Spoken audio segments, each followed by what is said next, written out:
সবাই সাথে বই খাতা কলম নিয়ে বসছেন?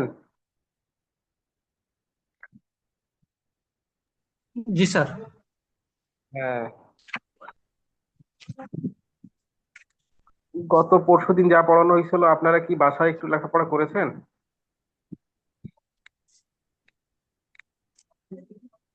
জি স্যার, করছে।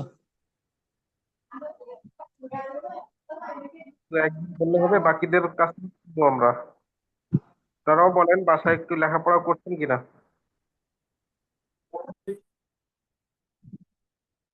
সুবোধ, শুভ কি শুনতে পাচ্ছেন? জি স্যার, জি স্যার। হ্যাঁ। আপনি একটু বলেন যে আরজি ফেরত, আরজি খারিজের মধ্যে কি পার্থক্য আছে, মানে কেন আরজি ফেরত দেয় মানুষ, কোর্ট কেন আরজি ফেরত দেয়, বা কেন খারিজ হয়, প্রত্যাখ্যান বলেন একটু দেখি শুনি। স্যার, আর জি মানে সব কন্ডিশন ফুলফিল না হলে মানে আর জি পরে মানে ইয়ে, আদালত ফেরত দেওয়া হয়। ফেরত দেয় কি কন্ডিশন ফিল আপ না হলে? যেমন নাম, তারপর ঘটনাস্থল, তারপর সময়, এই ইয়েগুলো আর কি, এই ধরনের আপনি ক্রাইটেরিয়া গুলো ধারণা ফিল আপ থেকে, না হলে। এরকম কিছু তো বইয়ে নাই, টোটালি ধারণা থেকে বলতেছেন, কে বলতে পারবেন আরজি ফেরত দেওয়ার কারণটা কি পড়ানো হয়েছে আপনাদের? স্যার, আর জি ফেরত দেওয়ার চারটে কারণ আছে স্যার।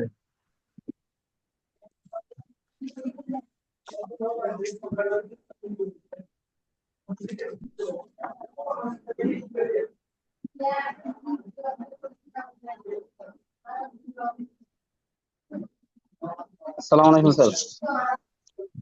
হ্যাঁ, ওয়ালাইকুম আসসালামু আসসালাম। আলাইকুম স্যার। স্যার, হ্যাঁ, আরজি ওয়ালাইকুম ফেরত দেওয়া আসসালাম। হয় সাধারণত, আরজি ফেরত দেওয়া হয় সাধারণত সাধারণত না স্যার, আরজি ফেরত দেওয়া হয় এখতিয়ারবিহীন আদালতে। যদি আমি আরজি দায়ের করি, যে কোর্টে আমি আরজি দায়ের করছি, ওই কোর্টে যদি আমার বিচার করার জন্য এখতিয়ার না হয়, তাহলে অন্য আদালতে দায়ের করার জন্য আরজি ফেরত দেওয়া হয়। আচ্ছা, আরজি খারিজ ও প্রত্যাখ্যানের কারণ কি? আপনি তো শুরু থেকে আর জি ক্লাস করছেন। প্রত্যাখ্যান, হ্যাঁ স্যার আর জি বলেন। স্যার 11 প্রত্যাখ্যানের সাত বছরের 11 বলেন কি কারণে আরজি খারিজ হতে পারে বা প্রত্যাখ্যান হতে পারে, বলেন।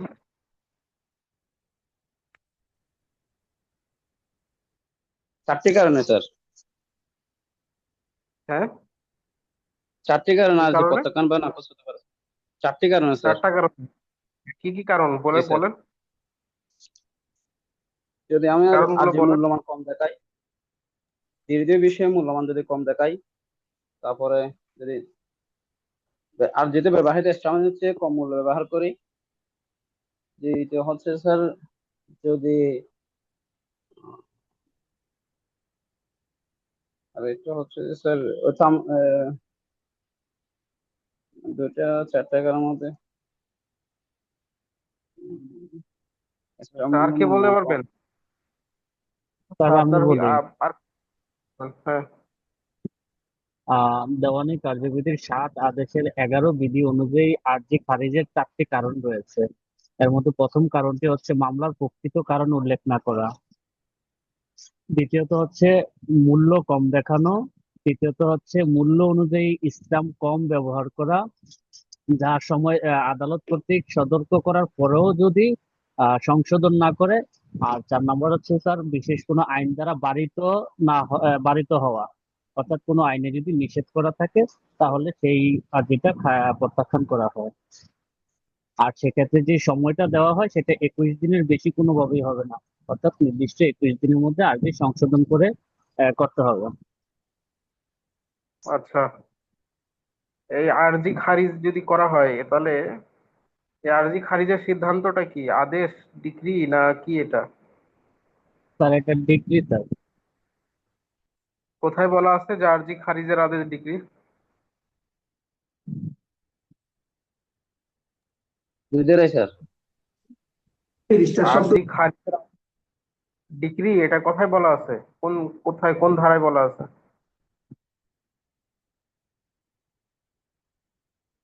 বলতে দুইটাই পারবেন? স্যার। দুই দুই দুই ধারায় স্যার। হ্যাঁ, দুই ধারায় যে আমরা পড়েছিলাম ডিগ্রি সংজ্ঞা, সেখানে বলা আছে, ডিগ্রি সংজ্ঞাতেই বলা আছে। মনে পড়লো আপনাদের? ডিগ্রি সংজ্ঞাতে আছে না? জি স্যার, প্রত্যেক 140 ধারা এবং আরজি খারিজ দুইটাই স্যার ডিগ্রি গণ্য হবে স্যার। আপনাদের আমি গত ক্লাসে বলছি যে আরজি ফেরত এবং আরজি খারিজা প্রত্যাখ্যান খুবই ইম্পর্টেন্ট একটা টপিক, খুবই ইম্পর্টেন্ট। এটা শুধু প্রিলিমিনারি পরীক্ষার জন্য না, রিটেন ভাইবা সব পরীক্ষার জন্য খুবই ইম্পর্টেন্ট। এটা আপনাদের খুবই সিরিয়াসলি পড়তে হবে আপনাদেরকে। বাসায় তো খুব বেশি পড়ালেখা হচ্ছে না মনে হয়। যাই হোক,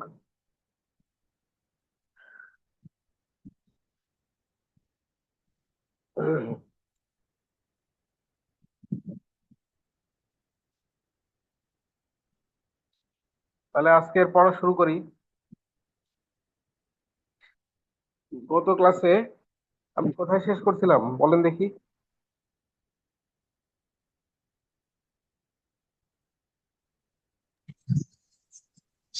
স্যার গত ক্লাস হচ্ছে আদেশ 7 বিধি 13-তে। আদেশ 7 বিধি 13, মানে আমরা মোটামুটি কি বলে, ক্লাস শুরু হয়েছে এখনো ফ্যান বন্ধ আছে কেন? 13 কেন? কেন 13 কেন? আদেশ 7 13 কেন? আদেশ 7 পড়াইছি, প্লেন্ট নিয়ে পড়াশোনা হয়েছে গত ক্লাসে, তাই না?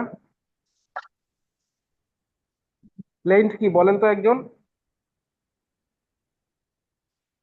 প্লেন্ট কি বা আরজি কি? আরজিতে কি কি থাকে বলেন একজন?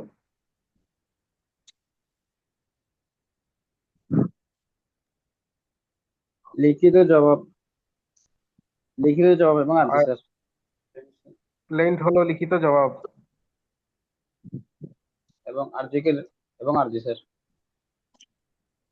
আমার প্রশ্ন কি ছিল?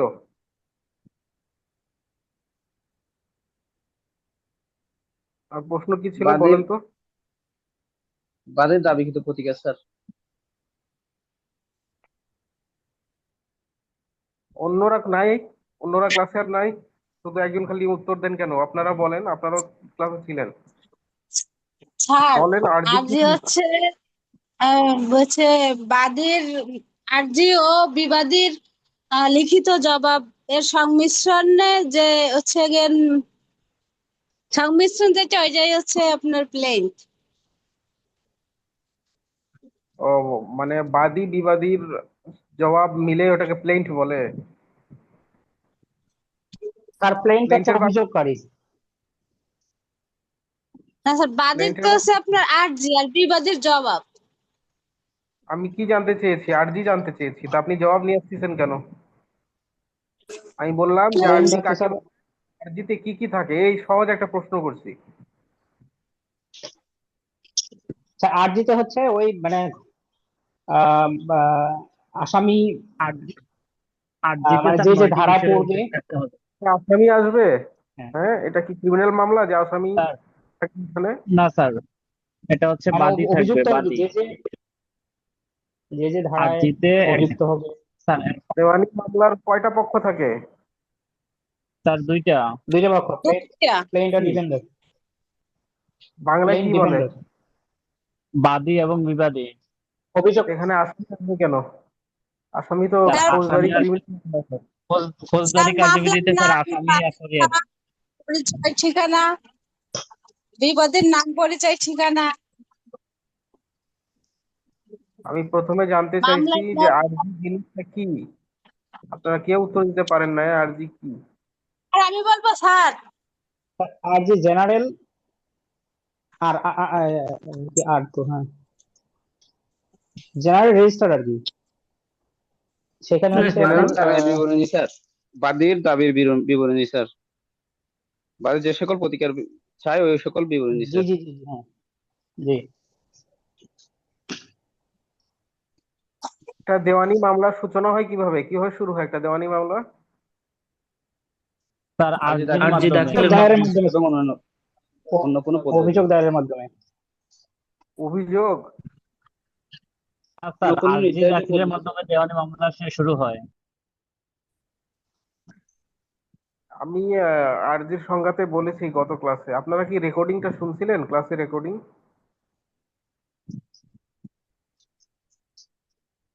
হ্যাঁ, রেকর্ডিংটা তো পাইনি। জি স্যার। আপনারা রাজ ভাই সাহেবকে বলবেন রেকর্ডিং দিতে। এই রেকর্ডিং দেওয়া রেকর্ডিং হয়েছে, রেকর্ডিং পান ক্লাস নাই। দিচ্ছি স্যার। স্যার রেকর্ডিং দেওয়া হয়েছে, স্যার দেওয়া হয়েছে। একজন বলতেছেন যে উনি পান নাই। আমি পাইনি, কোন আইডিতে দিছে? একটু গ্রুপে খেয়াল করেন, গ্রুপে খেয়াল করেন। আচ্ছা ঠিক আছে, আগে পর্যন্ত করছিলাম, পাইনি।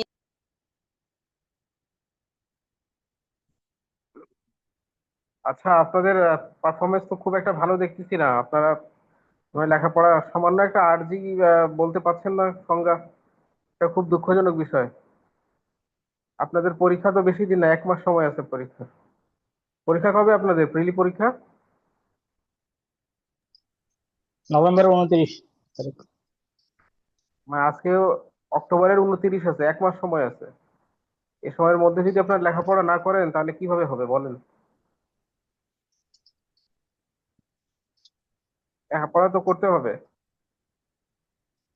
আপনারা প্র্যাকটিস করবেন কোর্টে, আপনাদের আরজি আপনারা ড্রাফট করবেন। আরজির উপরে একটা মামলার ভিত্তি হলো আরজি। যদি আপনার দাবি সত্ত্বেও থাকে কিন্তু আরজি ঠিকভাবে ড্রাফট করা না হয় তাহলে মামলা ফেল করে। আবার দাবি ভুল কিন্তু আরজি খুব চমৎকার ভাবে ড্রাফট করা হয়েছে, খুব সুন্দরভাবে আরজি লেখা হয়েছে, সেক্ষেত্রে কিন্তু মামলা জেতার একটা সম্ভাবনা থাকে, কারণ আরজি কে বলা হয় দেওয়ানি মামলার প্রাণ। এই আরজি দাখিলের মাধ্যমে দেওয়ানি মামলার সূচনা হয়। এই আরজি সংক্রান্ত বিষয়গুলো তো আপনাদের ক্লিয়ার হতে হবে। আপনাদের আরজি সংজ্ঞা ক্লিয়ার না, এ তো খুবই দুঃখজনক বিষয়। আমি গতদিন ক্লাসের সংজ্ঞায় বলেছি না আরজি কি জিনিস। আরজি হলো বাদীর দাবি বা প্রতিকার সম্বলিত বিবরণ যা দাখিলের মাধ্যমে দেওয়ানি মোকদ্দমার সূচনা হয়। আরজি দাখিলের মাধ্যমে দেওয়ানি মোকদ্দমার সূচনা হয়। আরজি হলো সেই বাদীর দাবি সম্বলিত বিবরণ বা বাদীর প্রতিকার সংবলিত সেই বিবরণ, একটা একটা বিবরণ যেটা দাখিলের মাধ্যমে দেওয়ানি মোকদ্দমার সূচনা হয়।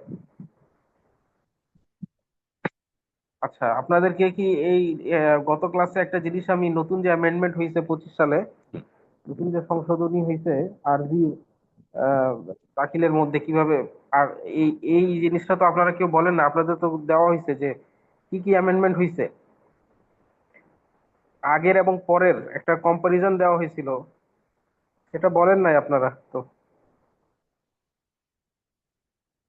আমি এই অর্ডার 7 পড়ালাম কালকে, আদেশ 7 পড়ালাম, কিন্তু আপনারা কেউ বলেন নাই কি কি নতুন সংযোজন আসছে।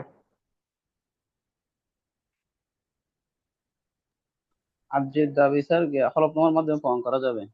আপনাদের দেশের এক বিধিতে সংশোধন করা হয়েছে। এগুলো, এটা বাদে আরজিতে কি কি বিষয় ইনক্লুড থাকবে ওখানে নতুন আপনাদের?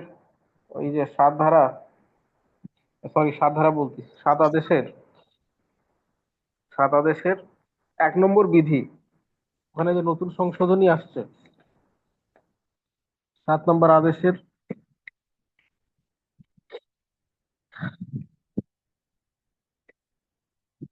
1 নম্বর বিধিতে, যেখানে আপনার ওই কি বলে বিবাদীর যেটা বলা হয়েছে, দেখেন যেটা বিবাদীর কথা বলেছে, তার নাম, তার বিবরণ, তার বাসস্থানের বিবরণ, এখানে একটা সংশোধনী আসছে। সেটা কি, শুধু তো তার নাম, তার বাসস্থান, তার বর্ণনায় থাকবে না, তার সাথে কি থাকবে, তার ফোন নাম্বার, বা মোবাইল নাম্বার, সাথে কি থাকবে? এনআইডি নাম্বার থাকবে, ইমেল অ্যাড্রেস থাকবে যদি থেকে থাকে আর কি। বাদী বিবাদী উভয়েরই। এটা নতুন সংশোধনী আসছে 7 আদেশের 1 নম্বর বিধিতে। এটা তো আপনাদের বলা উচিত ছিল কালকে, কারণ এটা আপনাদেরকে শেয়ার করা হয়েছে গত ক্লাসেই।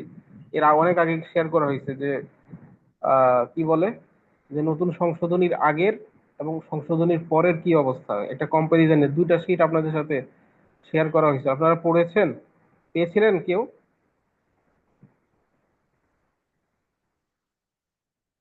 সংশোধনী, জি স্যার পাইছি।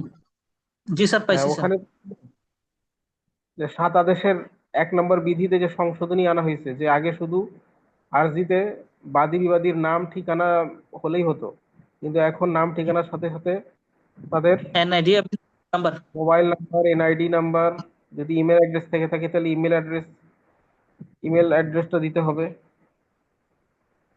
ইত্যাদি বিষয়গুলো। যাই হোক,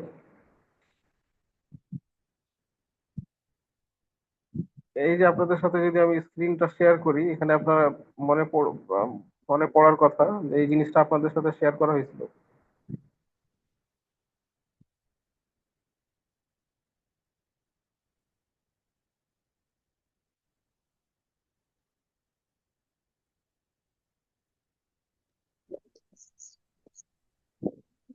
এই যে এখানে দেখেন মাঝামাঝি,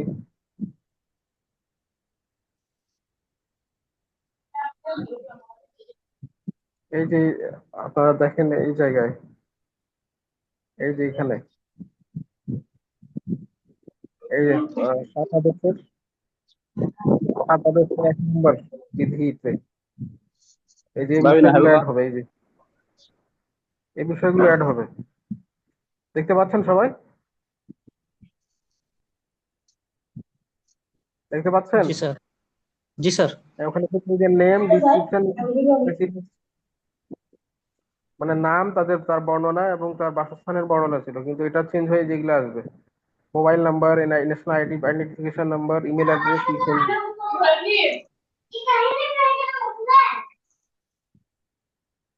আপনারা মাইক অফ রাখবেন, মিউট করে রাখবেন, তাতে ডিস্টার্ব হয়। যখন আপনাদের প্রয়োজন হবে মাইক অন করে কথা বলে আবার অফ করে দিবেন। আচ্ছা, যাই হোক, এই যে এই জিনিসটা দিয়েছিলাম আপনাদেরকে, আর একটা কম্পারিজন হয়েছে এটা, যে সংশোধনীর আগে বাম দিকে হচ্ছে সংশোধনীর আগে, ডান দিকে হচ্ছে কি সংশোধনী আনা হয়েছে, আর ডান দিকে হচ্ছে সংশোধনীর পরে। এই এই ডকুমেন্টটা শেয়ার করা হয়েছিল। বাম দিকে হচ্ছে সংশোধনীর আগে, মাঝখানে হচ্ছে সংশোধনীটা, আর ডান দিকে হচ্ছে সংশোধনীর পরে। আচ্ছা, যাই হোক, এরপর এরপর আমরা আপনারা ভালোভাবে প্লেন্ট বলতে পারেন নাই সংজ্ঞা, আর আরো ব্যাখ্যা দিতে পারেননি। এটা খুব জরুরি ছিল প্লেন্ট সম্পর্কে, কারণ আপনাদের প্রশ্ন আসবে এখান থেকে। আমি যেভাবে পড়াচ্ছি এটা আপনাদের প্রিলি, রিটেন, ভাইবা সবগুলোতে কাজে লাগবে যদি আপনারা মনোযোগ সহকারে পড়ে থাকেন। মোটামুটি গত ক্লাসে আমরা প্লেন্ট বা আরজি নিয়ে আলোচনা করেছি। এরপর আমরা কি করব, সাধারণত আরজি দাখিলের পর, সালাম ভাই।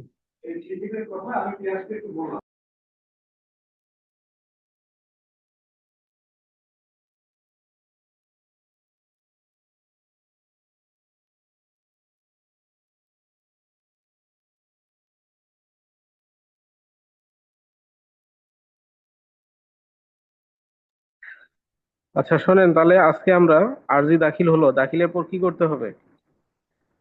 পরের ধাপ হচ্ছে যার বিরুদ্ধে মোকদ্দমা দায়ের হয়েছে তাকে জানাতে হবে যে আপনার বিরুদ্ধে একটা মামলা দায়ের হয়েছে। এটা তো জানাতে হবে অপর পক্ষকে, মানে বিবাদীকে। এর মানে তাকে যে যে নোটিশের মাধ্যমে জানাতে হবে, সেই নোটিশটাকে বলা হয় সমন। বিবাদীকে, অর্থাৎ অপর পক্ষকে যে জানানো হবে যে হ্যাঁ আপনার বিরুদ্ধে একটা মামলা হয়ে দায়ের করেছে বাদী, যে নোটিশের মাধ্যমে জানানো হবে সেই নোটিশকে বলা হয় সমন। এটা নিয়ে আলোচনা কোথায় করা আছে? তাহলে ধারা সেকশন 27 অর্ডার 5। 27, 29, 31, ধারা 27, 29, 31-এ এবং পুরা আদেশ 5 পুরোটাই হচ্ছে আপনার এই সমন কিভাবে পাঠাতে হবে, কি কি থাকবে না থাকবে এগুলো বিষয় নিয়ে আলোচনা করা আছে। তাহলে ধারা 27, 29, 31 এবং আদেশ 5, সমন হচ্ছে কি আদালত থেকে ইস্যুকৃত সে সুনির্দিষ্ট নোটিশ যার মাধ্যমে কি করা হয়, আহ, বিবাদীকে নির্দিষ্ট সময়ে কোর্টে হাজির হতে বলা হয়। আচ্ছা, এখন আমরা দেখব বিবাদীর প্রতি সমনের বিষয়গুলো। আমরা পড়েছিলাম না আরজিতে কি হয়, আরজি দাখিলের সময় আমরা পড়েছিলাম আরজি দাখিলের সময়ে আহ, যতজন বিবাদী থাকবে ততগুলো কি দিতে হবে বলেন তো? ততগুলো সমনের কপি, অর্থাৎ আর্জির কপি আরজি সহ। দিতে হবে, হ্যাঁ আরজির কপিও দিতে হবে। কারণ বিবাদীকে তো জানতে হবে তার বিরুদ্ধে কি মামলা হয়েছে, জি তাকে তো স্যার। আরজি জানতে হবে। আরজি না পড়লে সে কিভাবে নিজের ডিফেন্স কেস তৈরি করবে? এই জন্য সে যখন সমন পায় আরজির কপি সহ সে তখন জবাব রেডি করে, জবাব রেডি, এই জন্য সমন জারির পরে পরের ডেটই দেওয়া হয় জবাব দাখিলের জন্য।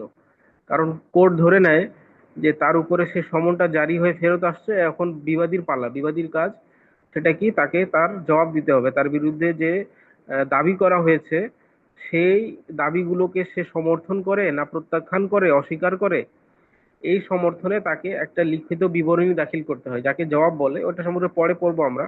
তাহলে সমন হলো এটা নির্দিষ্ট নোটিশ যেটা কোর্ট থেকে ইস্যু হয়, যার মাধ্যমে কি করা হয়, বিবাদীকে জানানো হয় যে তার বিরুদ্ধে মামলা দায়ের হয়েছে এবং ওখানে তারিখ উল্লেখ থাকে সমনে, যে এই তারিখে কোর্টে এসে হাজির হয়ে জবাব দাখিল করতে হবে। আমি কোর্টে থাকলে আপনাদেরকে এই দেখাতাম সমনের কপি, দেখাতাম আরজির কপি দেখাতাম।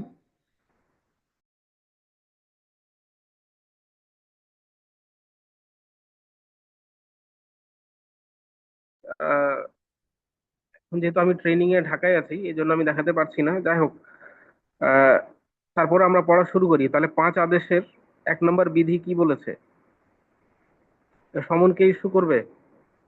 আদালতের নির্দিষ্ট অফিসার থাকে, যেটা আমরা সেরেস্তাদার বলি, তারা এটা বিবাদী বরাবর সমন ইস্যু করবে। আর মোকদ্দমা দায়েরের 5 কার্য দিবস, 5 ওয়ার্কিং ডে, এটা গুরুত্বপূর্ণ, 5 কার্য দিবসের মধ্যে সমন দিতে হবে, এটা বাধ্যতামূলক। 5 কার্য দিবসের মধ্যে সমন দিতে হবে। যদি সেই অফিসার বা সেরেস্তাদার নির্দিষ্ট সময়ের মধ্যে কি হয় সমন ইস্যু করতে বা দিতে যদি ব্যর্থ হয়, তাহলে তার এই কাজ অসদাচরণ বলে গণ্য হবে। আর প্রত্যেকটা সমন বিচারক কর্তৃক স্বাক্ষরিত হতে হবে, বা বিচারকের আদেশ ক্রমে আদালতের সেরেস্তাদার কর্তৃক স্বাক্ষরিত হতে হবে, এবং সেখানে আদালতের সিল থাকতে হবে।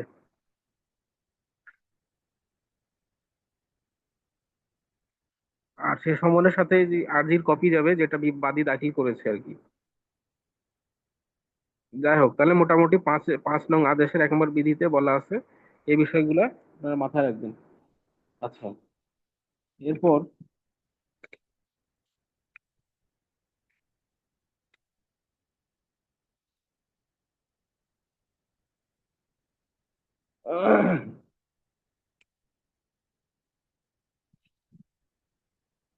আমরা যদি 9 নম্বর বিধি দেখি, এরপর 9 নম্বর বিধিতে চলে আসেন।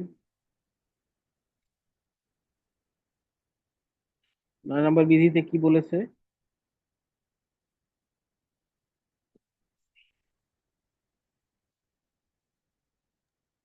নম্বর একটু বিধিতে গেল। বলছে বলেন। নিষেধ না থাকলে আদালত প্রকার দেওয়ানি মামলার বিচার করবেন। আপনি কোন কোন আদেশে 9 বিধি বলতেছেন? আচ্ছা স্যার, আমি তো ধারায় চলে গেছিলাম। তার 9 বিধি হচ্ছে সমন জারির নিয়ম।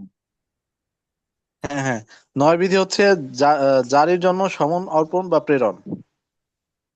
হুম, আচ্ছা। তা 9 এবং 9-এর ক, এই দুইটার সামারি বলতেছি আমি।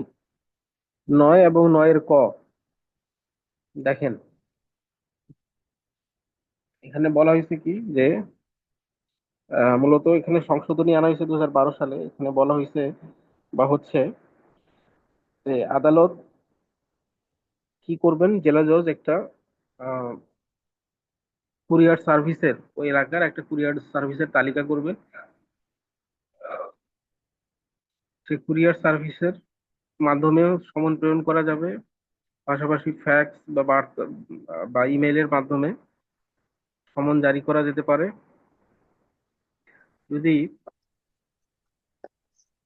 কুরিয়ার সার্ভিসের মাধ্যমে সমন প্রেরণ করা হয়, তবে কুরিয়ার সার্ভিস সেই সমন প্রাপ্তির 30 দিনের মধ্যে, কার্য দিবসের মধ্যে 30 দিনের মধ্যে কি করবে, বিবাদীর বরাবর সমন পাঠাবে। যদি 30 দিনের মধ্যে সে এই সমন জারি করতে ব্যর্থ হয়, তাহলে তার এই কাজ হবে অসদাচরণ, এবং এর জন্য জেলা জজ চাইলে তার এই যে তালিকা করা হয়েছে, একটা কুরিয়ার সার্ভিসের যে তালিকা করা হয়েছে, সেখান থেকে তার নাম বাদ দিতে পারে। আচ্ছা, আর 9-এর কতে বলছে যে বাদী যদি চায়, সে পার্সোনালি ব্যক্তিগতভাবে বিবাদীর উপরে সমন জারি করতে পারে, অর্থাৎ বাদী নিজেই গিয়ে বিবাদীকে গিয়ে সমন দিয়ে আসতে পারে। কিভাবে সমন জারি করা যাবে? 10 নম্বর বিধি বলছে কি, যে সমন জারি করতে হবে সমনের কপি পৌঁছে দিয়ে অথবা লটকে দিয়ে। বিবাদী যতগুলো হবে, 11 নম্বর বিধি বলতেছে, 11 নম্বর বিধি, যে যত বিবাদী হবে ততগুলোই সবার উপরে পার্সোনালি সমন জারি করতে হবে। এমন হয় যে একটা বাড়িতে 10 জন বাস করে, 10 জন বিবাদী বাস করে, এর মানে এই না যে একজনকে দিলে বাকি জনকে দেওয়া হবে বলে গণ্য হবে, এমন না। একটা বাড়িতে যদি যদি মা বাবা ভাই বোন যতজন আছে সবাই যদি মামলায় বিবাদী হয়, তাহলে সবার উপরেই পৃথক পৃথক ভাবে কিন্তু সমন জারি করতে হবে। এটা বলার সুযোগ নাই যে একই বাড়িতে যেহেতু থাকে, এজন্য বাবার উপরে বা বাড়ির যে গার্ডিয়ান তার উপরে আমি সমন জারি করে দিলাম, এর মানে হচ্ছে সবার উপরে সমন জারি হয়ে গেল। নো, পার্সোনালি সবার উপরে কিন্তু সমন জারি করতে হবে, এটাই হচ্ছে।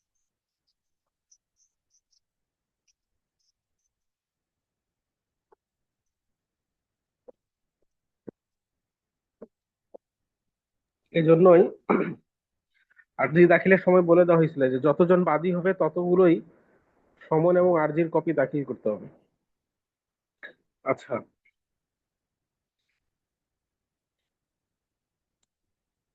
সমন তারপর 12 নম্বর বিধি বলতেছে কি, সমন সাধারণত বিবাদীকে ব্যক্তিগতভাবে দিতে হবে। আর যদি এই বিবাদীর যদি কোনো এজেন্ট থাকে, তাহলে তাকে সমন দিলেও চলবে। আচ্ছা, 13 নম্বর বিধি বলতেছে, যে আদালত থেকে সমন প্রদান করা হয়, যে আদালত থেকে সমন প্রদান করা হয়েছে, সেই আদালতের এখতিয়ারের ভুক্ত এলাকার সীমানার মধ্যে যদি বিবাদী বসবাস না করে, যে আদালত থেকে সমন দেওয়া হয়েছে, প্রত্যেক আদালতের তো একটা আঞ্চলিক এখতিয়ার আছে, নির্দিষ্ট এলাকা আছে, যে ওই এলাকার জমির সংক্রান্ত যত মামলা হবে বা যত মামলা হবে ওই কোর্টে যাবে। ওই ওই ওই আদালতের ওই নির্দিষ্ট এখতিয়ারের মধ্যে যদি বিবাদী বসবাস না করে, তাহলে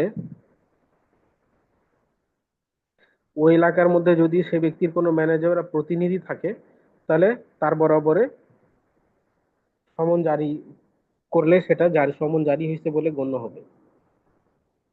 13 নম্বর বিধিতে বলা আছে। অর্থাৎ সে যদি কি হয়, ওই আদালতের স্থানীয় সীমার মধ্যে বিবাদী বসবাস করে না, কিন্তু দেখা যায় সে তার বিরুদ্ধে তার কোনো ব্যবসা আছে, বা তার এই কাজ করার জন্য কোনো এজেন্ট আছে বা কোনো প্রতিনিধি আছে, সেক্ষেত্রে তার ওই এলাকায় তার উপরে সমন জারি করলে সে সমনটা ঠিকভাবে জারি হয়েছে বলে তার উপরে জারি হয়েছে বলে গণ্য হবে। এটা 13 নম্বর বিধি বলছে।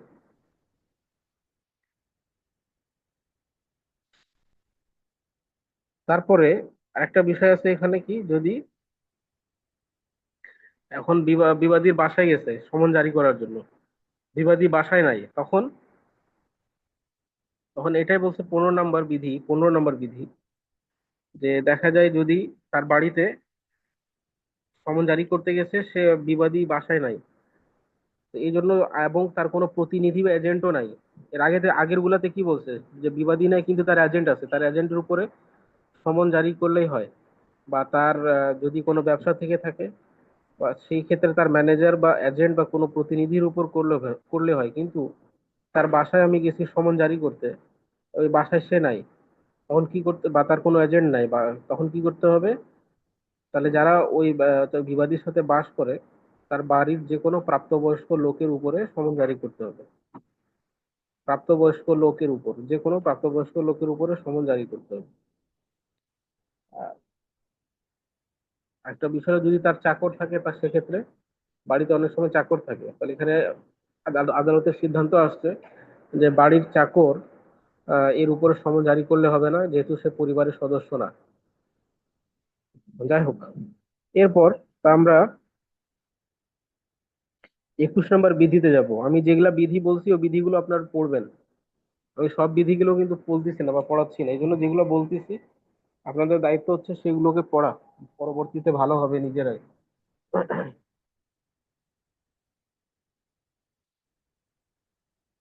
21 নম্বর বিধি। এখন দেখা গেল বিবাদী কি কয়, বিবাদীর ওই আদালতের এখতিয়ারের মাধ্যমে সে কি করে না, বাসও করে না, বা তার কোনো ব্যবসাও নাই, তার কোনো এজেন্টও নাই, বাড়িও নাই, কিছু নাই।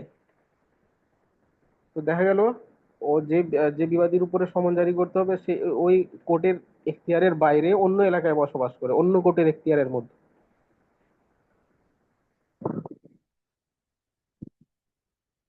সেক্ষেত্রে সেক্ষেত্রে কি করতে হবে? যে এলাকায় সে বসবাস করে,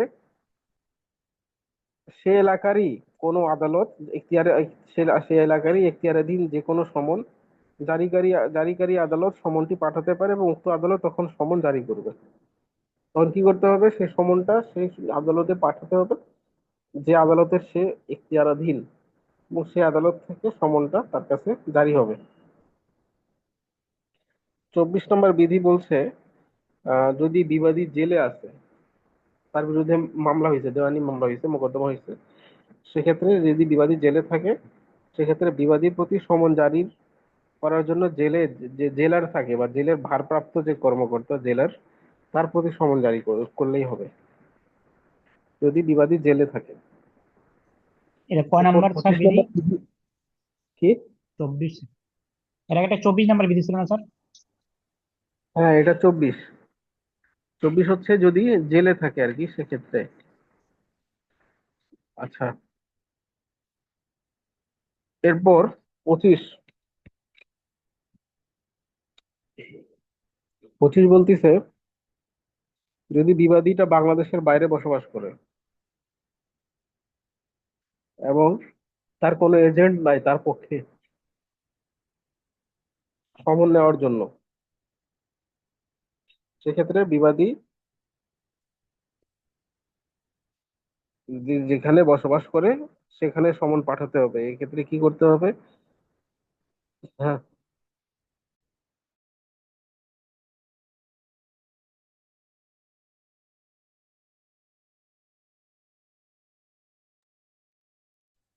হ্যাঁ, এরপরে তাহলে 26, 25, 26 একসাথে পড়ি আমরা। ওখানে বলতেছে যে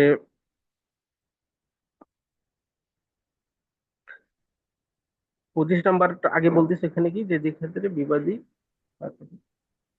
বাংলাদেশের বাইরে বসবাস করে এবং বাংলাদেশে তার সমন গ্রহণের কোনো এজেন্ট নাই, সেক্ষেত্রে বিবাদী দেশের বাইরে যেখানে বসবাস করে সেখানে সমন পাঠাতে হবে।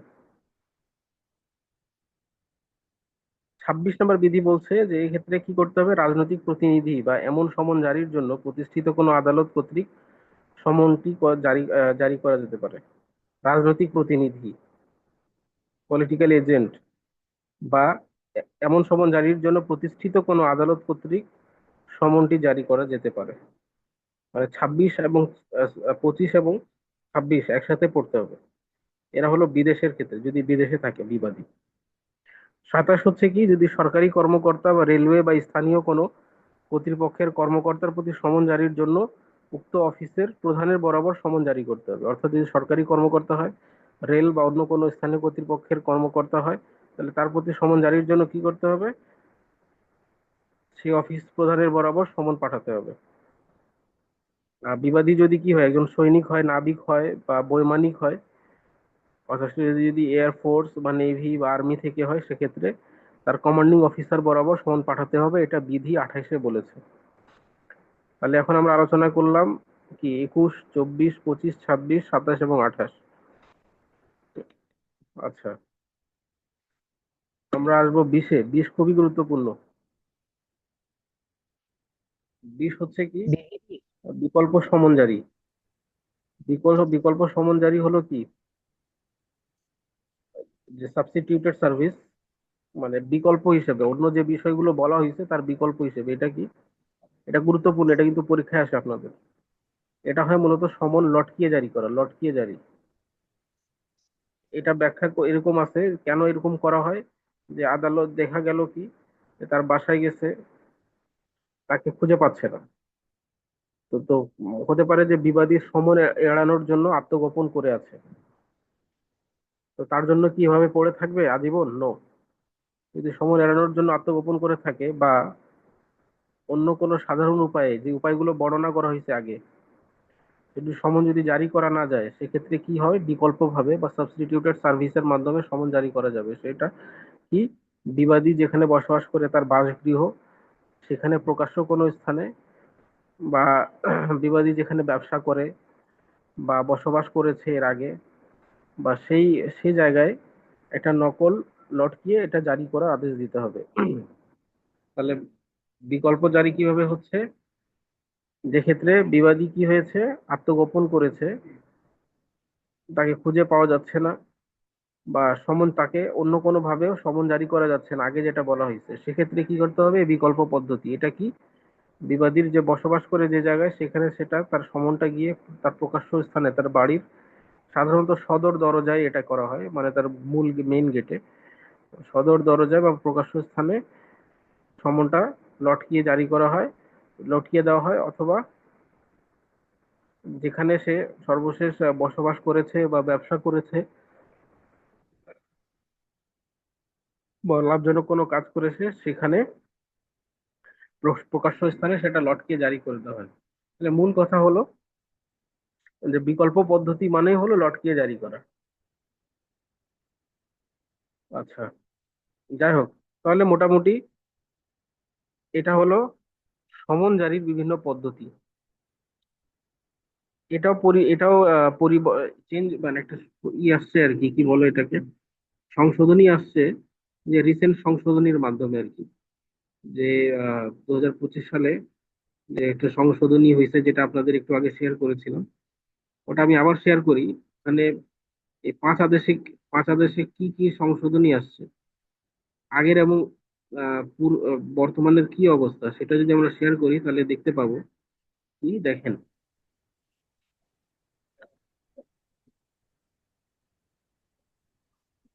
এই যে আপনারা যদি খেয়াল করেন, এই যে এটা খেয়াল করেন,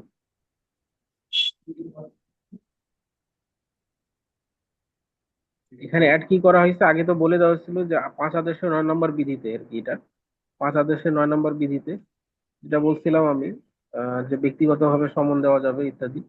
যেখানে কি অ্যাড হয়েছে, যে এটা শর্ট মেসেজ সার্ভিস বা এসএমএস এর মাধ্যমে সমন দেওয়া যাবে, যেটা আগে ছিল না। ভয়েস কলের মাধ্যমে, এই যে এখানে দেখেন,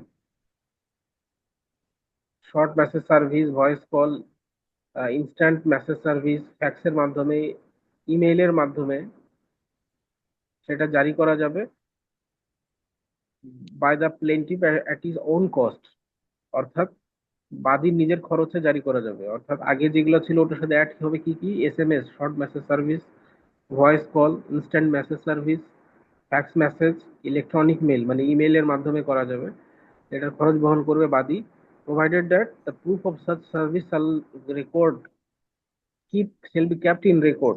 তবে তাকে যে ভয়েস কল পাঠানো হয়েছে, বা তাকে যে মেসেজ পাঠানো হয়েছে, এসএমএস পাঠানো হয়েছে, এই বিষয়গুলো কি ইমেল পাঠানো হয়েছে, এগুলো এই যেখানে বলছে that the proof of such service shall be kept and record। এই যে তাকে যে পাঠানো হয়েছে এর কি করতে হবে, প্রুফটা অবশ্যই রেকর্ডে সংরক্ষণ করে রাখতে হবে। আচ্ছা, যাই হোক। কিন্তু স্যার এখানে যদি সিন না করে স্যার তখন কি হবে? ওটা কি হ্যাঁ, মানে গ্যারান্টি যদি সিন না করে টেক্সট বা ভয়েস না কল, করে ভয়েস কল সিন সিন করা। আচ্ছা, একটা বিষয় বলি।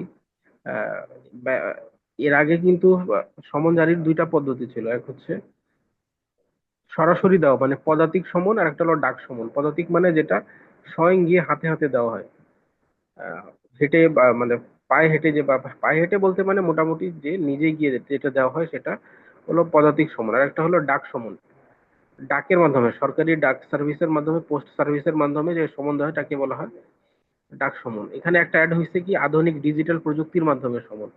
তো এটা একটা বিকল্প না একে অপরের, এটা একে অপরের পরিপূরক।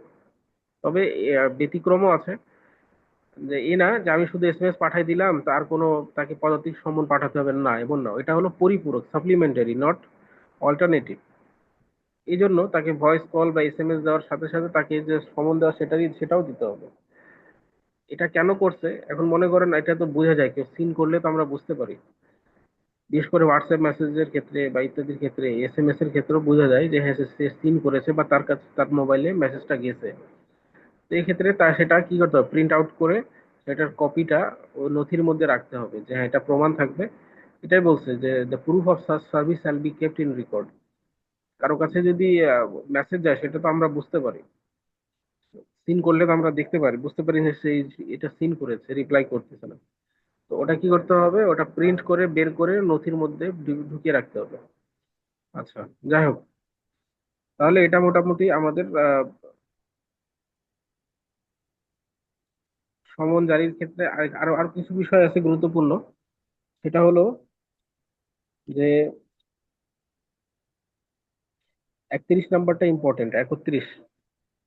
এই যে উপরে এতগুলো মোড বলা হলো, এভাবে পদাতিক, ডাক, পদাতিকের মধ্যে আবার পার্থক্য আছে কি, বাদী স্বয়ং গিয়ে সমন জারি করতে পারে, বা কোর্টের যে কোনো পেয়াদা বা যাকে বলা হয় জারিকারক তারা গিয়ে দেয়, তাদের দেওয়ার মধ্যে তফাৎ আছে। সরাসরি হাতে দিতে পারে, অথবা তার এজেন্টের হাতে দিতে পারে, অথবা তার বাড়ির কোনো প্রাপ্তবয়স্ক লোকের হাতে দিতে পারে, অথবা এগুলো যদি কোনো পসিবল না হয় তখন তার বাড়িতে প্রকাশ্য স্থানে এটা লটকিয়ে দিতে পারে। সেটা একটা। দ্বিতীয়ত পদাতিক ডাক অফিসের মাধ্যমে পাঠানো হয়। তৃতীয়, এখন আমি দেখলাম যে এসএমএস, ভয়েস কল, ইমেল ইত্যাদির মাধ্যমে পাঠানো যায়। এই যে এতগুলো যে মোড আছে, 31 ধারা বলছে যে যদি কোর্ট মনে করে যে যে কোনো একটা পদ্ধতিতে সঠিকভাবে জারি হয়েছে, আর পদাতিক, ডাক, পদাতিকের তো অনেকগুলো ভাগ আছে, আবার ডিজিটাল মাধ্যম, যে কোনো ভাবেই হোক এটা যথাযথভাবে জারি হয়েছে, যদি কোর্টের কাছে যদি মনে হয়, তাহলে তাহলে বলে দিবে যে তার উপরে সত্যিকারের সমন জারি হয়েছে। অর্থাৎ কোর্ট যদি নিশ্চিত হয় যে এই যে যে কোনো একটা পদ্ধতিতে কি করা হয়েছে, সমন সার্ভ করা হয়েছে, সমন দেওয়া হয়েছে, তাহলে কোর্ট ধরে নিবে যে সমনটা জারি হয়েছে। 31 নম্বর বিধিটা ইম্পর্টেন্ট, এটা আপনাদের মাথায় রাখতে হবে। আচ্ছা, মোটামুটি সমন জারি নিয়ে এই আলোচনা। তাহলে আমরা এখান থেকে কি জানলাম, মোটামুটি যে সমন জারি যখন দাখিল করবে, তখন 5 কার্য দিবসের মধ্যে সেরেস্তাদার সেই সমনটা ইস্যু করবে। যদি না করে তাহলে তার এটা অসদাচরণ বলে গণ্য হবে। তারপরে আর কি, ওই সমনের সময় উল্লেখ থাকবে যে কখন আদালতে হাজির হতে হবে, সে সময়ের মধ্যে হাজির হয়ে জবাব দাখিল করতে হবে। তারপর অনেকগুলো বিষয় আমরা আলোচনা করলাম। এই বিষয়গুলো আশা করি আপনারা বুঝেছেন। কারো যদি বুঝতে সমস্যা হয় তাহলে সমনটা বলেন, এরপর আমরা জবাব দাখিলে যাব।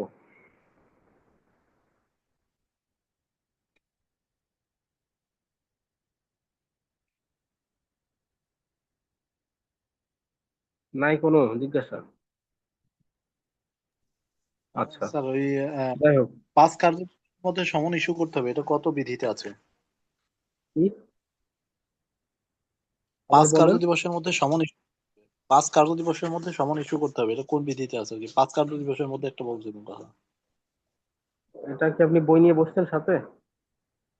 জি।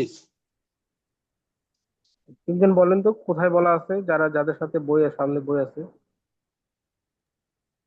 বিধি একে। স্যার 1 নম্বর বিধিতে বলা আছে। পড়ে দেখেন তো, যিনি প্রশ্ন করেছেন আপনি একটু দেখেন তো 1 নম্বর বিধিতে আছে কিনা 5 কার্যদিবসের মধ্যে ইস্যু করার। 1 নম্বর বিধির প্রথম লাইনে আছে। পেয়েছেন যিনি প্রশ্ন করেছেন? যথাযথ রূপে মোকদ্দমা দায়ের হইবার পর 5 কার্যদিবসের মধ্যে এই বিষয়ে নিযুক্ত আদালতের কর্মকর্তা সমনের নির্ধারিত তারিখে হাজির হইবার জন্য এবং দাবির জবাব দিবার জন্য বিবাদীর প্রতি সমন প্রেরণ করিবেন।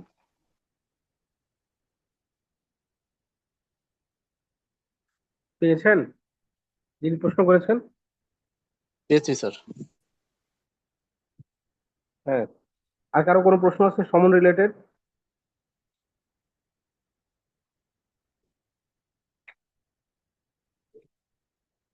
আচ্ছা, না থাকলে আমরা চলে যাই। এখন মনে করেন যে প্রথম ধাপ হলো কি আরজি দাখিল, মামলা দায়েরের। দ্বিতীয় ধাপ কি হলো? আরজি দাখিল হলো, এখন তো বিবাদীকে জানাতে হবে তার প্রতি কি সমকদ্দমা হয়েছে, এই জন্য আমরা বিবাদীকে সমন দিলাম।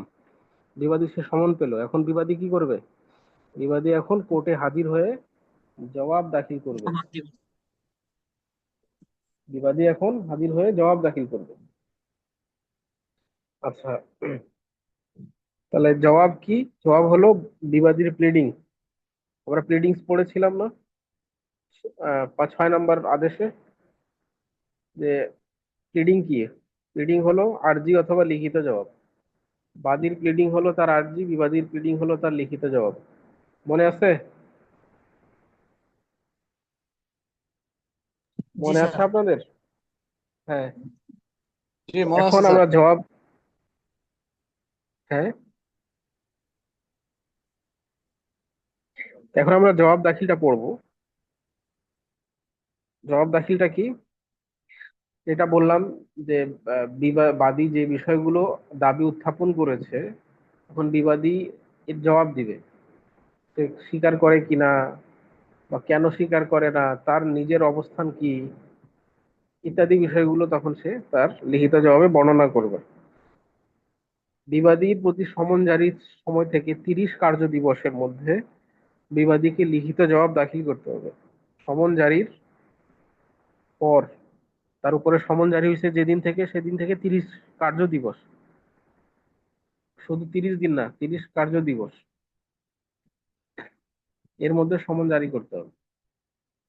সরি, লিখিত জবাব দাখিল করতে হবে আর কি। যদি 30 দিনের মধ্যে লিখিত জবাব দাখিল না করে, সেক্ষেত্রে সে কি করবে? যদি কোর্টের কাছে আবেদন করে আর একটু সময় বাড়িয়ে দেওয়ার জন্য, তখন কোর্ট সেটা সময় বাড়িয়ে দিবে। তবে সে সময়টা টোটালি মোট কখনো 60 কার্য দিবসের, 60 কার্য দিবসের বেশি হবে না। বুঝা গেছে? তাহলে মূল কথা জি হলো যে স্যার। প্রথমে 30 কার্য দিবসের মধ্যে তাকে জবাব দিতে হবে। যদি জবাব দিতে ব্যর্থ হয়, তাহলে কোর্ট সে সময়টা বাড়িয়ে দিতে পারে জবাব দাখিলে। তবে এই বাড়ানোর সময়টা অবশ্যই কখনো 60 কার্য দিবসের বেশি হবে না। ফলে এর মানে কি দাঁড়ালো? সমন জারির তারিখ থেকে বিবাদীকে অবশ্যই 60 কার্য দিবসের মধ্যে লিখিত জবাব দাখিল করতে হবে।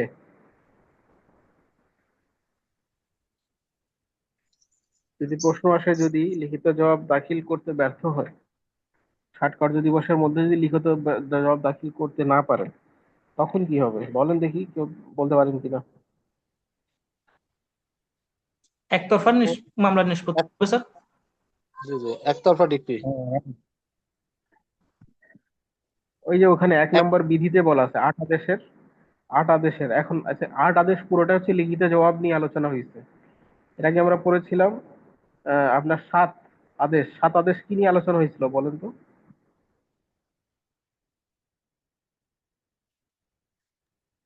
আরজি নিয়ে স্যার। 7 7 আদেশ আদেশ হচ্ছে স্যার আরজি নিয়ে ছিল। তারপর 5 নম্বর আদেশ ছিল সমন নিয়ে। এরপর আমরা 5, 7-এর পর 5, তারপরে 8। 8 হয়ে গেছে জবাব দাখিল, জবাব সংক্রান্ত বিষয়ে আলোচনা করেছি। তো আমরা এখন ওই 8 আদেশের 1 নম্বর বিধি পড়লাম। ওখানে বলে দিচ্ছে যে 30 কার্য দিবসের মধ্যে সমন জারি করতে হবে। সরি, বারবার সমন আসতেছে। 30 কার্য দিবসের মধ্যে জবাব দাখিল করতে হবে। যদি 30 কার্য দিবসের মধ্যে জবাব দাখিল করতে না পারে, তাহলে কোর্ট চাইলে আরো সময় বাড়ায় দিতে পারে, তবে সেটা কখনো টোটাল সময় 60 দিনের বেশি হবে না। অর্থাৎ জবাব দাখিলের জন্য সর্বোচ্চ সময় হলো 60 দিন, 60 ডেজ। যদি এই সময়ের মধ্যেও যদি সে জবাব দাখিল করতে ব্যর্থ হয়, তখন তার পরিণাম কি হবে সেটা বলে দেওয়া আছে 1 নম্বর বিধিতেই, যে কোর্ট এটাকে একতরফা নিষ্পত্তি করবে, একতরফা আদেশ দিবে। আচ্ছা, তবে এই 60 দিনের মধ্যে জবাব দাখিলটা হচ্ছে বাধ্যতামূলক না, নির্দেশনামূলক। অনেক সময় কোর্টে এটার অনেক বেশি সময় দেওয়া হয় আসলে। 60 কার্য দিবস না, এর মধ্যে অনেক সময় দেওয়া হয়। আচ্ছা, যাই হোক, এখানে একটা স্পেশাল একটা বিষয় আছে আর কি। সেটা কি, আপনারা ধারা 80-তে চলে যান, 80 নম্বর ধারায়।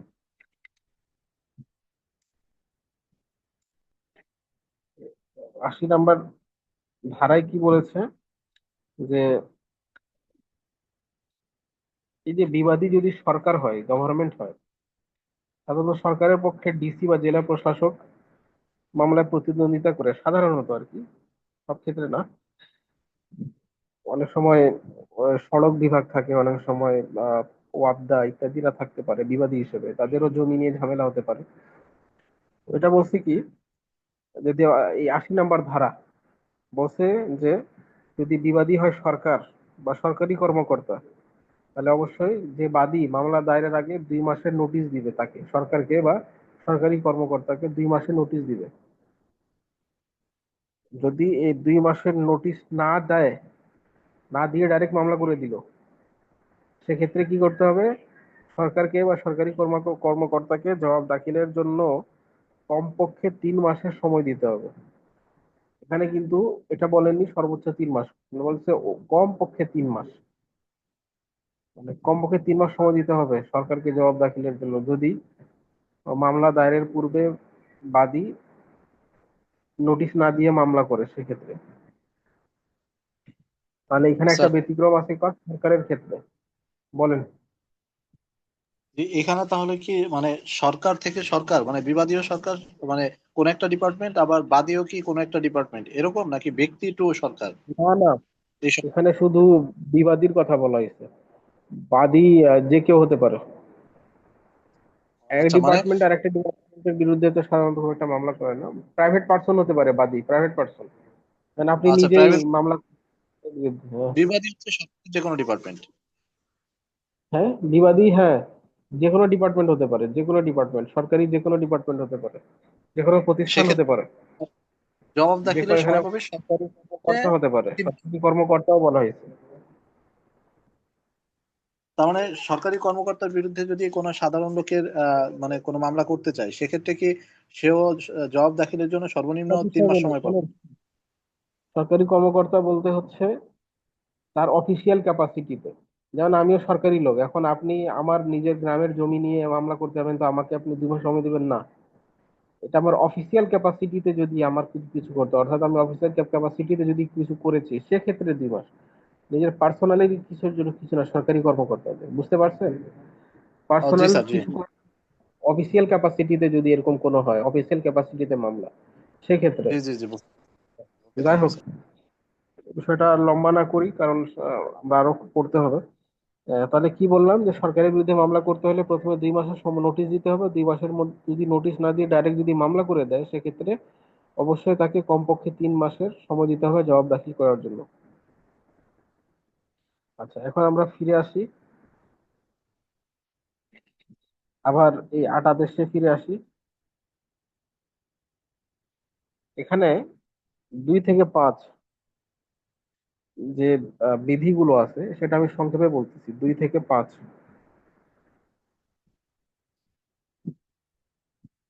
কি সেটা, 2 থেকে 5 বিধি। এক বিধি তো পড়লাম আমরা। দু- এক হচ্ছে কি, দুই দুই বিধি বলছে যে জবাব বিবাদী বিবাদী লিখিত জবাবে নতুন কোনো বিষয় মোকদ্দমা যেমন রক্ষণীয় নয় বা মোকদ্দমাটা তামা দিতে পারে তো, বা মোকদ্দমাটি আইনের দৃষ্টিতে বাতিল বা বাতিলযোগ্য তা সুস্পষ্টভাবে উল্লেখ করতে হবে। বিবাদীকে তার জবাবে কি করতে হবে, বাদীর মামলা যে আইনগত রক্ষণীয় নয় বা তামাদি দ্বারা বারিত হয়েছে বা আইনের দৃষ্টিতে বাতিল বা বাতিলযোগ্য তা সুস্পষ্টভাবে উল্লেখ করতে হবে। 2 নম্বর বিধিতে বলছে। 3 নম্বর বিধিতে বলছে কি, 3 এবং 4-এ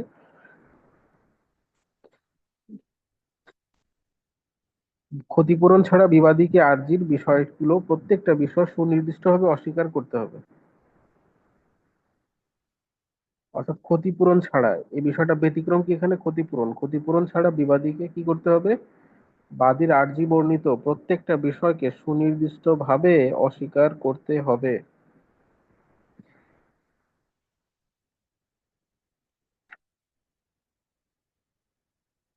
এবং 4 নম্বর বিধি বলছে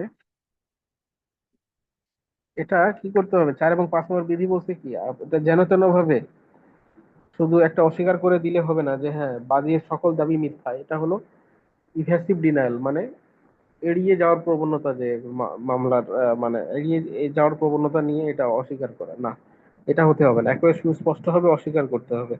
আরজিতে বিবৃত দাবিগুলা বা বিবাদী কি করবে, তার জবাবে সুনির্দিষ্টভাবে অস্বীকার না করলে তা বিবাদী স্বীকার করেছে বলে গণ্য হবে। তাহলে 4 এবং 5 নম্বর বলছে যে কৌশলে এড়িয়ে গেলে হবে না, প্রত্যেকটা দাবিকে বিবাদীকে কি করতে হবে, সুনির্দিষ্টভাবে সুস্পষ্টভাবে অস্বীকার করতে হবে যে হ্যাঁ তার এই দাবি মিথ্যা, ওই দাবি মিথ্যা, প্রত্যেকটা বিষয় স্পষ্ট করে অস্বীকার করতে হবে। যদি অস্পষ্টভাবে অস্বীকার না করে তাহলে কোর্ট ধরে নিবে যে বিবাদী সেটা স্বীকার করে নিছে। ফলে স্বীকার করে নিলে এক্ষেত্রে কি হবে, বাদীর দাবিটাই প্রতিষ্ঠিত হবে, এই আর কি। যাই হোক,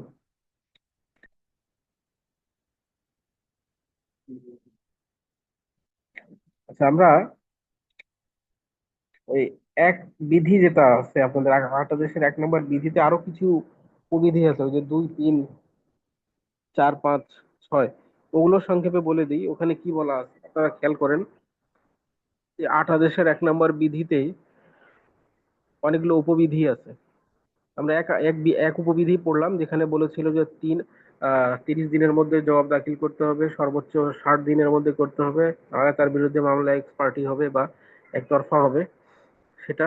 এরপরে আমরা বাকি 2, 3, 4 যে উপবিধি আছে, এক আদেশের এক এক বিধির বাকি উপবিধিগুলো, সেখানে কি বলছে, যে বিবাদী তার আত্মপক্ষ সমর্থনে তার দখলে থাকা যে সকল দলিলের উপর নির্ভর করে তার লিখিত জবাবের সাথে দাখিল করতে হবে।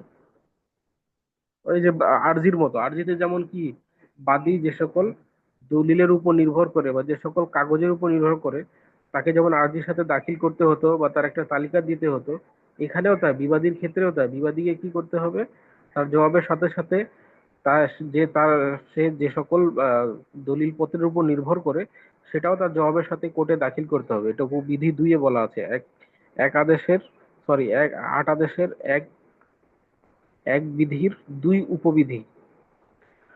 তারপর কি, তারপর হলো কি, সাধারণ আমরা কিভাবে যে কি জানি যে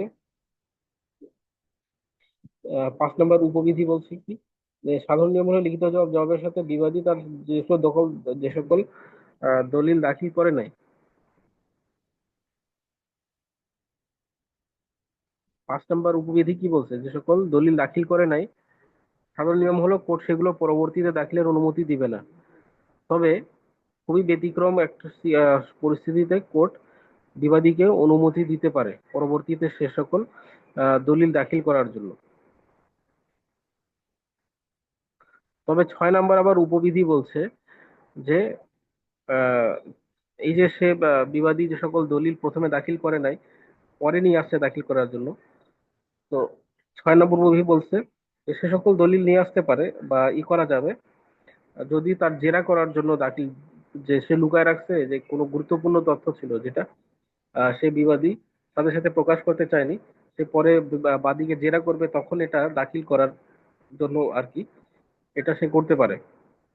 তো সে জেরা করার জন্য পরে এই জেরা করার উদ্দেশ্যে সে পরে দলিলগুলো নিতে পারে, সেটা তখন আর কোর্টের অনুমতি লাগবে না দলিল দাখিলের জন্য।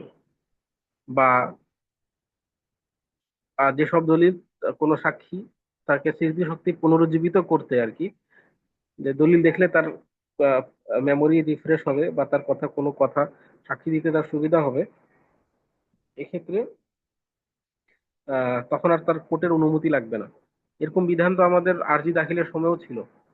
এই যে 18 নম্বর 7 আদেশ 18 নম্বর বিধিতে ছিল কি, যে যদি বাদী মামলা দায়েরের সময় আর্জির সাথে যদি দলিলপত্র দাখিল না করে, তবে পরবর্তীতে কোর্ট সে দলিল অন্য দলিল আর দাখিল করার অনুমতি দিবে না।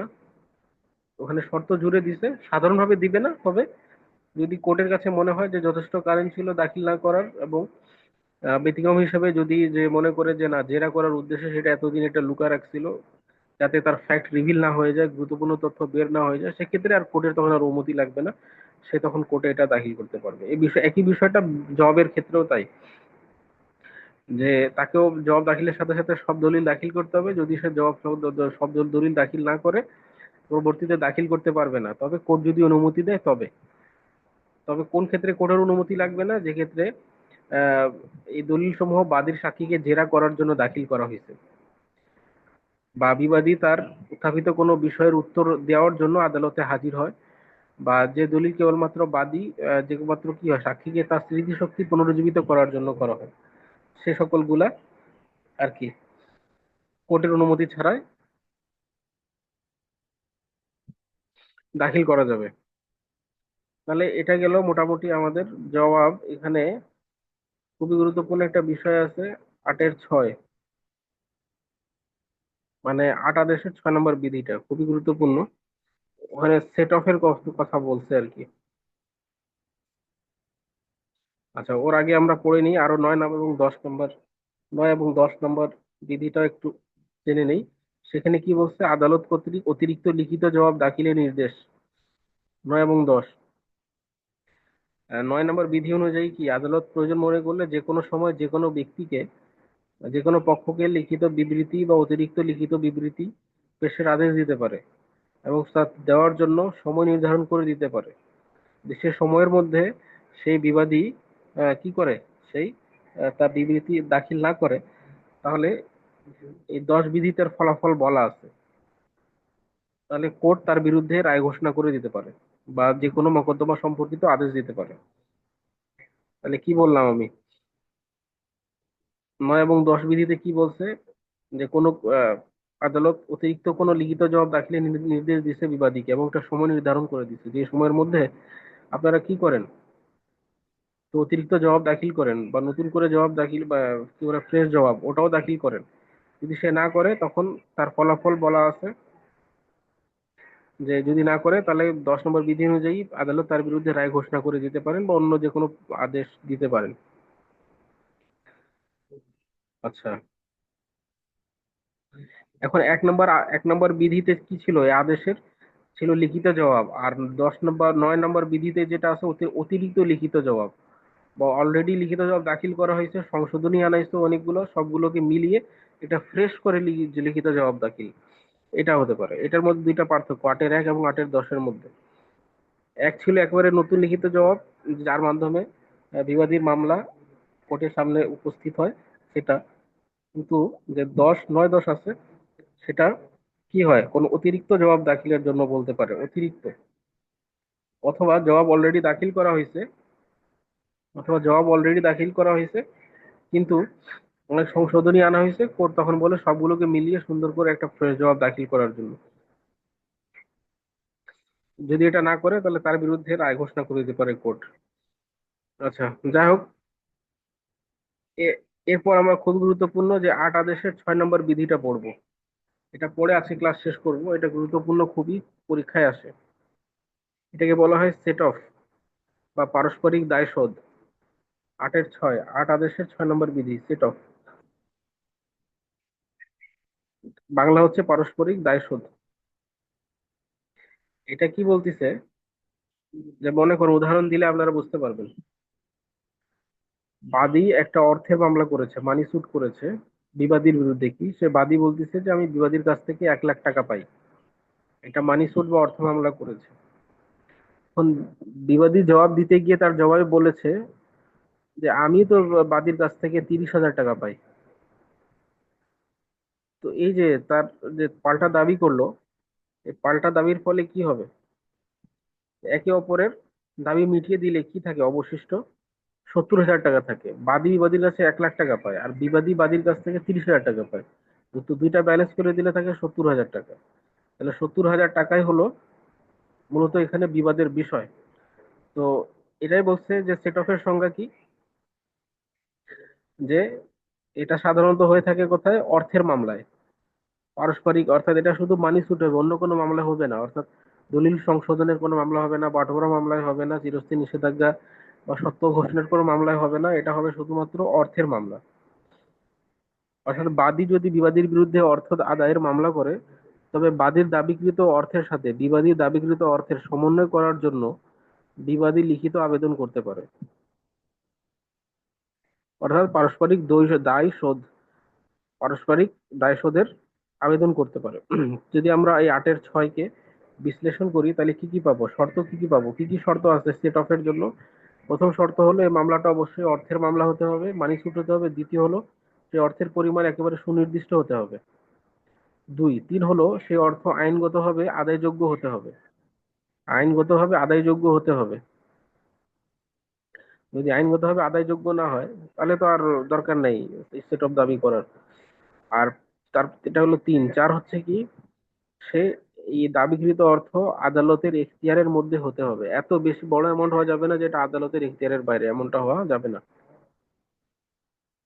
এটা 5 হচ্ছে যে বিবাদী পারস্পরিক দায়শোধের বা পারস্পরিক দায়শোধের যে এই দাবি, সেটা প্রথম শুনানির সময় করবে, যদি না আদালত পরবর্তীতে দায়েরের জন্য অনুমতি দিয়ে দেয়। ঠিক আছে, আশা করি বুঝতে পেরেছেন সবাই যে পাল্টাপাল্টি মানে একজন যেটা দাবি করেছে বাদী, বিবাদী তার কিছু দাবি করেছে, দুটা ব্যালেন্স করার পর যেটা অবশিষ্ট থাকবে সেটা আর কি মূলত তখন ওটা নিয়ে মামলা চলবে, বা ওটার শুধু কোর্ট আদেশ দিবে। এর এর সাথে একটা পড়তে হবে কাউন্টার ক্লেম বা পাল্টা দাবি। আগের উদাহরণটা খেয়াল করেন, যে বিবাদীর বিরুদ্ধে দাবি মামলা করেছে 1 লাখ টাকার, আর বিবাদী বাদীর কাছে দাবি করেছে 30,000 টাকা। এখন বাদী, এটা কল্পনা করেন, বাদী যদি বিবাদীর কাছে 1 লাখ টাকা দাবি করে, বিবাদী বলে যে আমি বাদীর কাছ থেকে 1,20,000 টাকা পাই। অর্থাৎ বাদীর দাবির চেয়ে যখন বিবাদীর দাবি বেশি হয়ে যায়, অর্থাৎ বাদীর দাবিকে যখন বিবাদীর দাবি অতিক্রম করে যায়, তখনই আর কি, তখন এই কাউন্টার ক্লেম বা পাল্টা দাবিটা আসে। তাহলে দুইটা বিষয় সেট অফ হয় কোথায়? যেখানে বাদীর দাবিটা বিবাদীর দাবির চেয়ে বেশি, আর কাউন্টার ক্লেমের ক্ষেত্রে বিবাদীর দাবিটা বেশি বাদীর দাবির চেয়ে। সেট অফে বাদীর দাবি বেশি, আর কাউন্টার ক্লেমে বিবাদীর দাবি বেশি। এটা মনে রাখতে হবে। তাহলে আপনারা বুঝতে পেরেছেন সেট অফ? এটা কিন্তু খুবই গুরুত্বপূর্ণ, এটা জি মনে স্যার। রাখবেন আপনারা। সেট অফের বাংলা হলো পারস্পরিক দায়শোধ। 8 আদেশের 6 নম্বর বিধি, বা সংক্ষেপে 8-6 বলি। 8-6 যেটা, সেখানে এটা। এবং শর্তগুলো খুবই গুরুত্বপূর্ণ, মনে রাখবেন, এটা পরীক্ষায় আসে, আপনাদের পরীক্ষায়। এর সাথে আমি একটা অ্যাড করি। আচ্ছা, ওটা আগামী দিন তাহলে করে দিব, আজকে আর থাক, আজকের সময় হয়ে গেছে যথেষ্ট। আজকে যা পড়ানো হলো, আজকে আমরা পড়লাম জবাব দাখিল, সমন জারি। এটা সংক্রান্ত আপনাদের কোনো প্রশ্ন আছে কিনা? থাকলে করতে পারেন।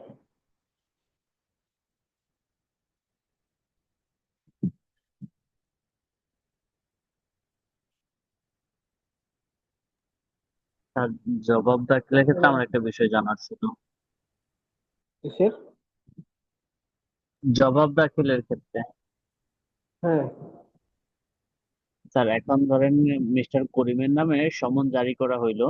এখন মিস্টার করিম হুম। দেশে নাই।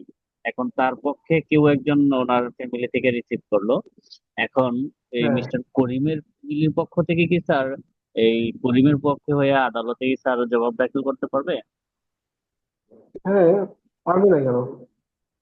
পারবে। সেক্ষেত্রে তাকে পাওয়ার অফ অ্যাটর্নি দিতে হবে, ক্ষমতা আর দিতে হবে সেক্ষেত্রে তার কি তা স্ত্রীকে।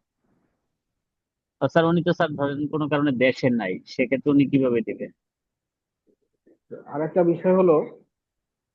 বিষয় হলো কি আপনাদের যখন লিমিটেশন অ্যাক্ট পড়াবো তামাদি আইন, ওখানে বলা আছে যে বিবাদীর বিরুদ্ধে মামলা হলে বিবাদী যখন দেশে আসবে তখন আচ্ছা এ সহজটা বলি, যখন এটা পড়াবো তখন যদি সে কোনোভাবে, এখন তো খুবই অনলাইনের যুগ, ডিজিটাল প্রযুক্তির বিষয়, যদি পাওয়ার অফ অ্যাটর্নি দিয়ে দেয় তার স্ত্রী বা কাউকে, তাহলে তার হয়ে সে মামলা চালাতে পারবে, মানে বিবাদী হয়ে সে ডিফেন্ড করতে পারবে, তাতে কোনো সমস্যা নাই। বুঝা গেছে? যদি সে কাউকে এখানে ই করে পাওয়ার অফ অ্যাটর্নি দিয়ে দেয় সেক্ষেত্রে এটা কি স্যার ভার্চুয়ালি দিতে পারবে স্যার, অনলাইনের মাধ্যমে? অনেক পদ্ধতি আছে, অনেকভাবে দেওয়া যায়, এটা কোনো ম্যাটার না, অনেকভাবে করা আচ্ছা যায় স্যার। আপনারা। তারপর বলেন, এগুলো বিষয় পরীক্ষা আসবে না যে, কিন্তু মূল হলো জেনে রাখা যে থ্যাংক ইউ করা স্যার যাবে কিনা, করা জানার যাবে। জন্য। হ্যাঁ, স্যার আজকে আচ্ছা। এই বিষয়টা আমার কাছে একজনে জানতে চাইছে আর কি, তো আমি এভাবেই বলছি কিন্তু যতটুকু সম্ভব, আর বাকিটা স্যার আপনার কাছে জেনে নিলাম। বলবেন যে পাওয়ার অফ অ্যাটর্নির মাধ্যমে সে করতে পারবে, এটা বিভিন্ন অনেক সিস্টেম আছে, সে চাইলে বিদেশ থেকে পাওয়ার অফ অ্যাটর্নি সম্পাদন করে দিতে পারে। আচ্ছা, তারপর আর কেউ? আচ্ছা স্যার, থ্যাংক ইউ। আচ্ছা, ওয়েলকাম। আর কোনো প্রশ্ন নাই কারো? ওকে, আপনারা বাসায় একটু পড়বেন, ভালোভাবে পড়বেন, না পড়লে আসলে ভালো লাগে না। তাহলে আমি দেখবো যে আপনারাও লেখাপড়া করছেন, তাহলে ভালো লাগবে পড়াতে আমাকে। ঠিক আছে, আজকে ক্লাস এখানে শেষ করছি, ধন্যবাদ সবাইকে, আসসালামু আলাইকুম। নেক্সট ক্লাসে কি হবে একটু বলতে চাইছিলেন আসসালামু স্যার? আলাইকুম। হ্যালো।